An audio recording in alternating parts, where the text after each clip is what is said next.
Hi hello friends, இன்றைக்கி நம்ம பருப்பு உருண்டை குழம்பு தான் செய்ய போகிறோம். வாங்க இதை எப்படி செய்கிறதுன்ட்டு பார்க்கலாம். இதுக்கு நான் அரை கப் போல் கடலைப்பருப்பை எடுத்திருக்கேன், 1/4 கப் போல் துவரம்பருப்பையும் எடுத்திருக்கேன்.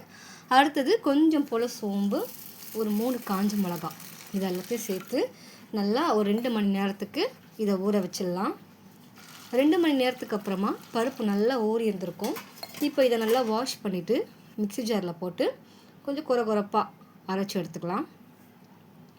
அரைச்சதில் இப்போ நம்ம பொடியாக நறுக்குன வெங்காயம் அதையும் நம்ம சேர்த்துக்கலாம். இது கூடவே கொஞ்சம் போல் சோம்பு அதையும் சேர்த்து ஒரு கொத்து கருவேப்பிலை அதையும் போட்டு நல்லா கலந்து விட்டுடலாம். கூட கொஞ்சம் போல் உப்பையும் சேர்த்துக்கலாம். எல்லாத்தையும் சேர்த்துட்டு நல்லா கலந்து இதை நல்லா ஒரு உருண்டை ஷேப்புக்கு நல்லா பிடிச்சி இதை ஒரு ஓரமாக வச்சிடலாம். இப்போ நம்ம குழம்பு செய்ய ஆரம்பிச்சிடலாம். இப்போது ஒரு சட்டியில் நம்ம எண்ணெயை ஊற்றி எண்ணெய் நல்லா காஞ்சதுக்கப்புறமா கடுகு சேர்த்துக்கலாம். கடுகு நல்லா பொரியணும். கடுகு பொரிஞ்சதுக்கப்புறமா இதில் 1/4 ஸ்பூன் போல் வெந்தயம் அதையும் சேர்த்துடலாம்.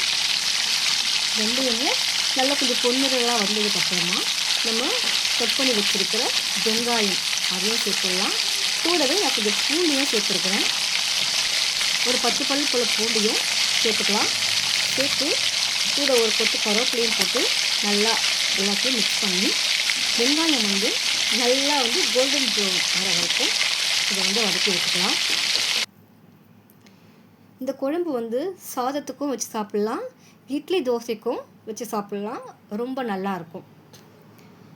இப்போது நம்ம வெங்காயம் எல்லாத்தையுமே நல்லா ஒரு கோல்டன் ப்ரௌன் வர வரைக்கும் வதக்கி விட்டுடலாம்.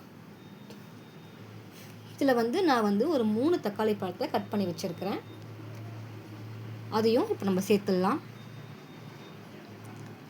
தக்காளியை சேர்த்துட்டு நல்லா தக்காளியை நல்லா குழையணும், அது வரைக்கும் நம்ம வதக்கிக்கலாம்.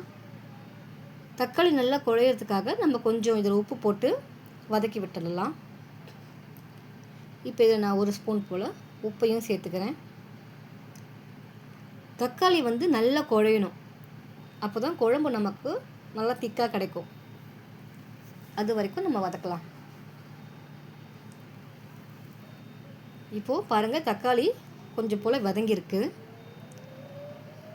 இப்போ இதில் நான் 2 ஸ்பூன் அளவுக்கு மிளகாத்தூளும் 1/4 ஸ்பூன் அளவுக்கு மஞ்சத்தூளையும் இதில் சேர்த்துக்கிறேன். சேர்த்துட்டு இதையும் நல்லா கலந்து விட்டுருங்க. கலந்து விட்டுட்டு உங்களுக்கு தேவையான அளவுக்கு புளியை கரைச்சி இதில் ஊற்றிக்கலாம். ஒரு எலுமிச்சை சைஸ் அளவுக்கு புளி எடுத்து நல்லா கரைச்சி அதையும் ஊற்றிடுங்க. ஊற்றிட்டு உங்களுக்கு குழம்பு எவ்வளோ வேணுமோ அந்த அளவுக்கு நீங்கள் தண்ணியை விட்டுக்கலாம். நம்ம உருண்டெல்லாம் போடுறதுனால சீக்கிரமாக அந்த தண்ணியெல்லாம் சுண்டிடும். அதனால் கொஞ்சம் தண்ணியை நல்லா தாராளமாக விட்டுக்கலாம். விட்டு நல்லா இதை கொதிக்க விடுங்க. அந்த பச்சை வாடெல்லாம் போகணும். அந்த மிளகாத்தூள் மஞ்சத்தூளுடைய வாடெல்லாம் இதில் போனதுக்கப்புறமா நம்ம இந்த உருண்டையெல்லாம் நம்ம அதில் போட போகிறோம். இப்போ பாருங்கள், நம்மளுடைய குழம்பு நல்லா கொதிக்குது. இப்போ நம்ம எடுத்து வச்சுருக்கிற அந்த உருண்டையை இதில் ஒன்றுத்தையும் நம்ம இதில் போட்டுக்கலாம்.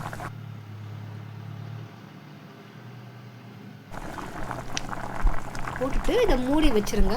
மூடி ஒரு 5 நிமிஷத்துக்கு கொதிக்க விடுங்க. அவ்வளோதான், நம்மளுடைய குழம்பு சூப்பராக ரெடி ஆகிடுச்சு. சூடான சாதத்தில் இந்த குழம்பு ஊற்றி சாப்பிட்டிங்கன்னா நல்லா டேஸ்ட்டாக இருக்கும். ட்ரை பண்ணி பாருங்கள். Thank you for watching.